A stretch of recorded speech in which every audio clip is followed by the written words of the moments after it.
ایک مرتبہ پھر آپ کو پروگرام میں خوش آمدید کہتا ہوں. ناظرین، فرزدق ایک شاعر گزرا ہے. شاعر آزاد ہی ہوتے ہیں، لیکن اس زمانے کا آزاد سے آزاد آدمی بھی آج کے بڑے قطب غوث سے بھی اونچا درجہ رکھتا ہے، اس لیے کہ اس زمانے کے آزاد آدمی کیا تھے ذرا سن لیجیے. فرزدق بیوی کے جنازے میں شریک ہے. امام حسن بصری رحمہ اللہ تعالی وہ بھی موجود ہے. حضرت حسن بصری علیہ رحمہ نے کہا فرزدق لوگ کیا کہہ رہے ہیں. اچھا، فرزدق کو فرزدق بھی کہا جاتا ہے. تو کہنے لگا کہ لوگ آج یوں کہہ رہے ہیں کہ اس جنازے میں ہمارے شہر کا سب سے بہترین انسان آیا ہوا ہے، اور میری طرف اشارے کر کے کہہ رہے ہیں کہ سب سے بدترین انسان بھی اسی جنازے میں موجود ہے. امام حسن بصری علیہ رحمہ نے ارشاد فرمایا، تابعی ہیں بہت بڑے.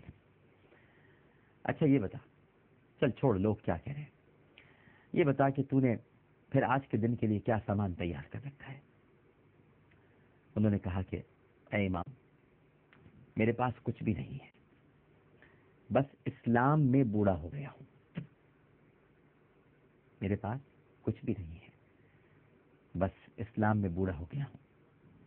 اسلام کا بڑھاپا میرے پاس ہے، اس کے سوا کچھ نہیں. جب انتقال ہوا تو خواب میں ایک آدمی کو ملا. اس نے پوچھا کہ اے فرزدق، تیرے ساتھ کیا سلوک ہوا؟ کہنے لگا کہ اللہ پاک نے مجھے اپنے سامنے کھڑا کیا اور ارشاد فرمایا، اے فرزدق، تو نے حسن سے کیا بات کہی تھی یاد ہے؟ میں نے کہا اے اللہ، میں نے تو حسن سے کہا تھا کہ مجھے اسلام کا بڑھاپا ملا ہے. اللہ سبحانہ و تعالیٰ نے ارشاد فرمایا، جو تو نے حسن سے کہا تھا بالکل اسی طرح میرے سامنے دہرا. فرزدق نے کہا کہ میں نے دہرایا کہ میرے پاس اسلام کا بڑھاپا ہے اور اس کے سوا میرے پاس کچھ بھی نہیں ہے. یہی میں نے امام حسن بصری سے کہا تھا. اللہ سبحانہ و تعالیٰ نے کہا، جا فرزدق، تیری اسی ادا پر میں نے تجھے معاف کر دیا. تیرے پاس کم از کم اسلام کا بڑھاپا موجود ہے.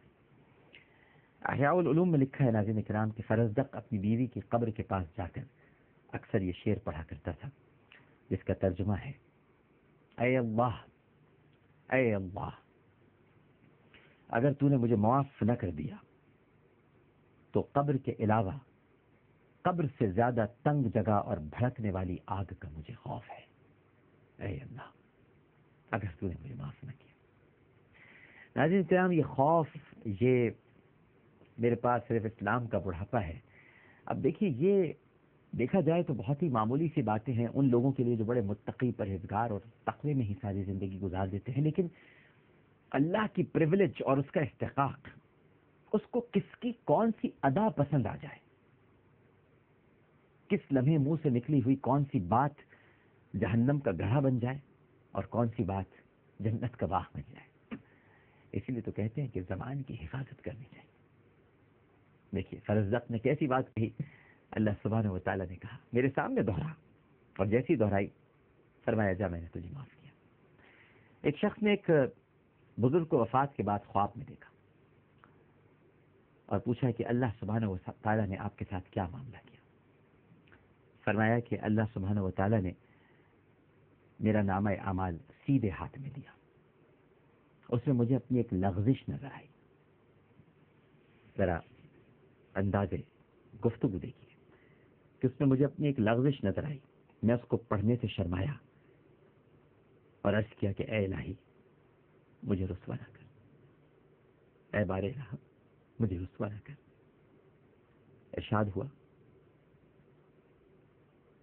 ہوا ناظرین کرام کہ جب تو نے یہ فیل کیا تھا اور یہ فیل کرتے ہوئے جب تو مجھ سے نہیں شرمایا تھا،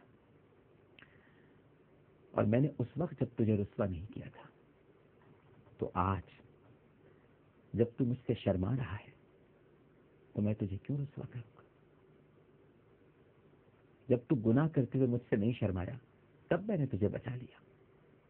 میں ستار العیوب ہوں نا ستار، مانتا ہے نا ستار، کرتا ہوں نا پردہ پوشی گناہوں کی.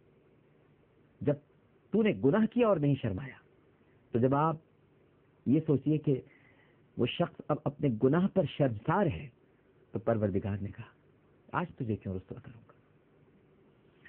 میں نے تیری لغزش معاف کر دی اور تجھے جنت میں داخل کیا. ناظرین کرام، ہم نہیں جانتے، خدا کی قسم ہم نہیں جان سکتے کہ ہمارا پروردگار ہم پر کتنا مہربان ہے. وہ تو بس اپنے بندوں سے یہ چاہتا ہے کہ وہ اس کی طرف پلٹ آئے، رجوع کر لیں، لوٹ آئے. آپ تھوڑی دیر کے لیے سوچئے کہ